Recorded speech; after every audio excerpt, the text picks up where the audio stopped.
Hello everyone, I'm Aveex Toe Fire, and welcome to the Aveex Files.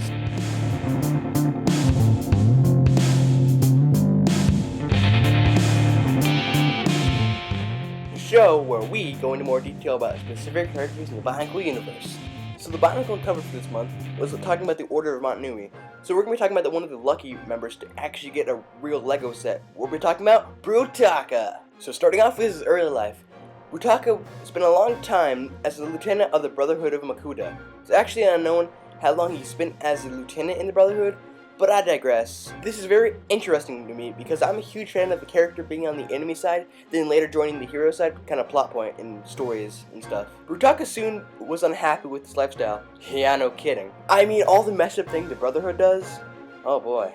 He later joined the Order of Montanui, becoming a scholar and a skilled warrior. Wait. Why does the Order need a scholar? I mean, who is he gonna teach? Post in the comments if you know this answer, and this mystery will be solved. Moving along, the Order used Brutaka's vast intelligence and skill to solve all sorts of problems. I guess that's why a scholar could be useful. But then again, couldn't they get any other smart person like an engineer to do the job? But he did join and become specifically just a scholar and a warrior. Oh great, this is gonna bother me the whole time. But if you have an idea, please post in the comments. This mystery must be solved. Brutaka was also known to cause some problems, such as when he teleported a Tana Rock into Montanui for a quote-unquote entertainment. Yeah, this shows that he's a little bit messed up in the mask. Also, this could have been in part to him being in the Brotherhood of Makuta, but I digress. Brutaka later became close friends with Axon. It's quite dramatic if you look at the 06 storyline, knowing this information. Continuing right along, he got a mission with Axon to go protect the Kanohi Nika, or the Mask of Life, on the southern continent, which later became Voyanui.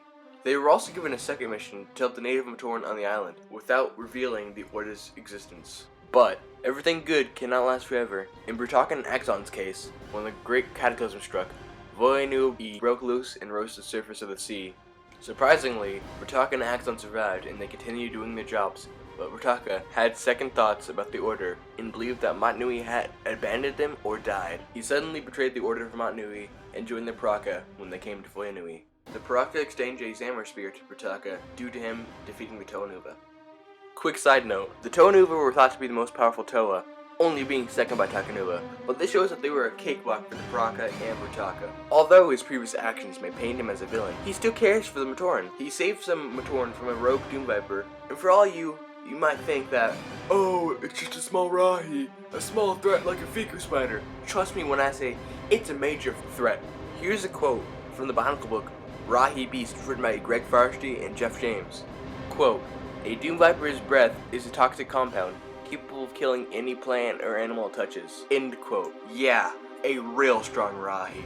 See, Brutaka still retains some of his good morals. He isn't as villainish as you might think he may be. Once the Toa Agnika arrived and fought with the Brutaka, Hakanen thought, created a special Zamor Spear to steal Brutaka's powers. Because he's a strong dude. They did end up stealing his powers. The remaining Brutaka and Toa Agnika formed a truce to stop them. Sadly, this is just so they can stop Hakan and Thok. Axon also said that he would stay with Brutaka until he got his powers back. Once the Brutaka were stopped and Brutaka's powers returned to him, Brutaka got back up and started fighting Axon, but was quickly defeated. After the fight with Axon, Brutaka was taken to the pit by Botar.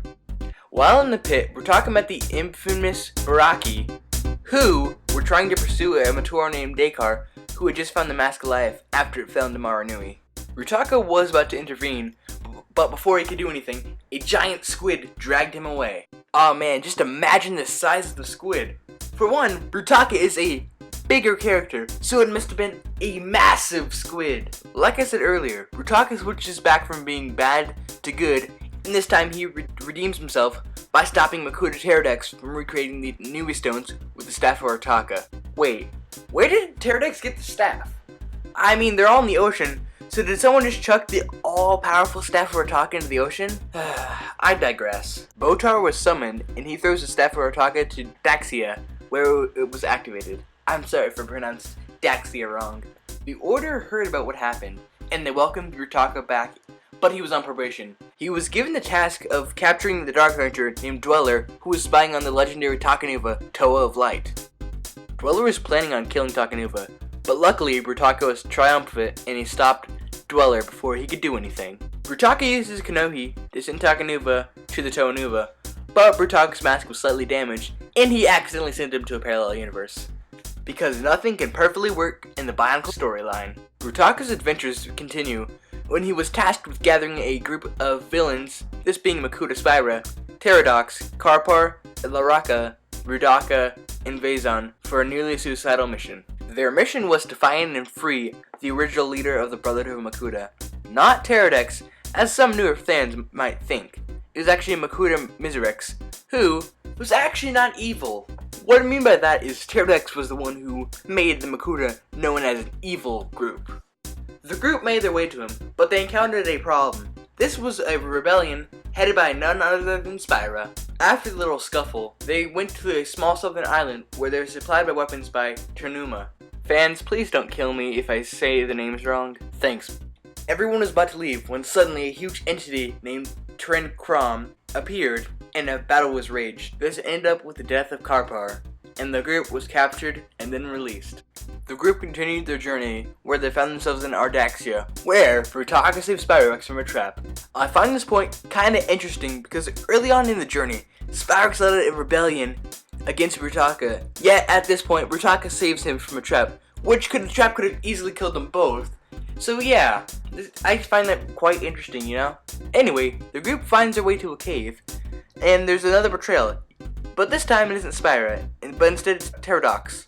He brings the cave down using an avalanche of rocks, and he escapes, but everyone else remains trapped inside. The group continues their way throughout the cave, encountering all sorts of problems until they find him, Makuta Miserex. He is freed by the combined help of Brutaka and Brutaka. Then suddenly, Makuta Miserex pulls a complete 180 on them and sends the whole group into an unknown barren island. Crazy, right? Somehow, Brutaka makes it back, with everyone re-imprisoned, except for Lariska, to Daxia.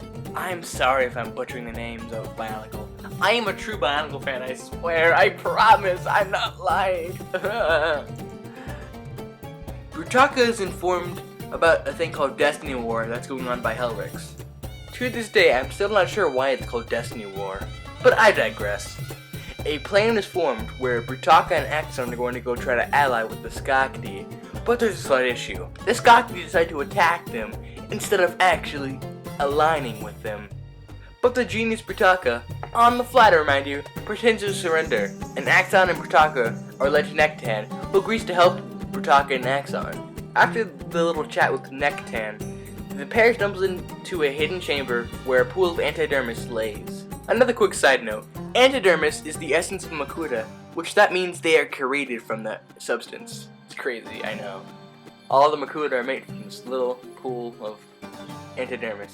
Anyway, the pool decides to attack Brutaka and Axon, and the pair could do nothing to defend themselves. So yeah, also another thing I forgot to add, antidermis is sentient, meaning it's like a living being, like it knows things or whatever. You know what I mean? You know what I mean? You probably don't, but you do. You don't. I'm sorry. Forgive me. The pool of antidermis mutates Brutaka's armor and powers, but luckily Axon saves him. Brutaka claims that he's the essence of the Makuta.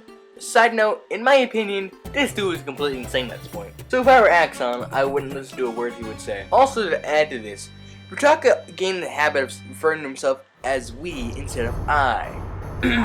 Grammar be broken. Like I said, totally insane. And you may be wondering, oh, what happened to Axon? I mean, if this happened to Brutaka, surely something happened to him. 1, nothing happened. 2, don't call me Shirley. I think that might be a movie quote. I don't know. Anyway, Brutaka claimed he had information that the Makuta had forgotten, and he knew about Spirits Magna and the Shattering. Brutaka teleported himself and Axon to a little room underneath the Colosseum of Metronui, where the Toahaga, Zaktan, Helwix, and Katangu were. Once Brutaka arrived, his almanac was destroyed by Makuta Pterodox, and as a result of that, Brutaka, Axon, and Katangu were all teleported to a southern island. It must be quite frustrating for Axon. I mean, he's always the victim of a random teleport. Much later, Axon returns to Helrix, who at this point is being held by Tren Krom. I'm sorry, I think I mispronounced it again. I'm sorry. Anyway, he was messing with some machine, and then Brutaka told him that it was his destiny to help the inhabitants of the Matoran universe so they could live and help a faraway planet. Bar Magna. Hold up. How did Brutaka know his destiny? Whatever, I don't care anymore.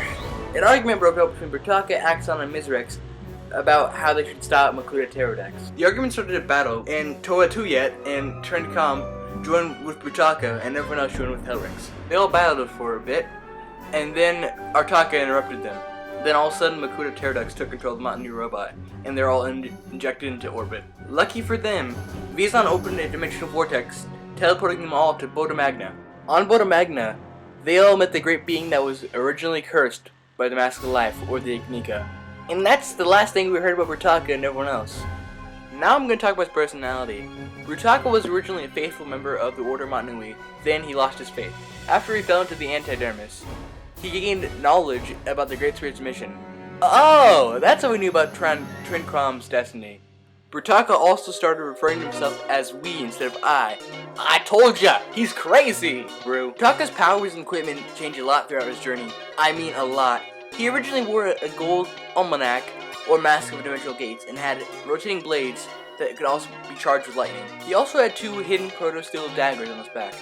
Brutaka is still a strong dude without his weapons because naturally he has immense strength and physical endurance. It should also be noted that he had a tiny bit of resistance to the pit's mutagen, but not a lot, because he grew dorsal fins and spikes which appeared all over his armor. After the Antidermis incident, he became more stronger and more fierce, and also, since he was a Order member, his mind was resistant to mental attacks and telepathic ones too. The pit made him a water breather, but thankfully he was given a breathing device so he can walk on land. The Antidermis also granted him Makuta's powers, which I want to say there's 42 different powers, but don't quote me on that. It also cracked his armor, and a green aura surrounded him. The mutagen's effects were reversed after the battle with the Ignika. Sadly, we only got one set of Brutaka. It being released in 2006, its set number 8734, and a piece count of 139. Alright everyone, that's the second episode of the Aveex Files. Don't forget to leave a comment telling me your feedback, because I can only know what I did wrong if you guys pointed it out. All the information came from Bionicle Wiki and Lego's Bionicle books, and most of the pictures and characters are Lego's property. Like this if I did good, and this is Aveex Toe of Fire, and I'm out. Peace. Don't forget to tune in next time, where we do an episode about Jala.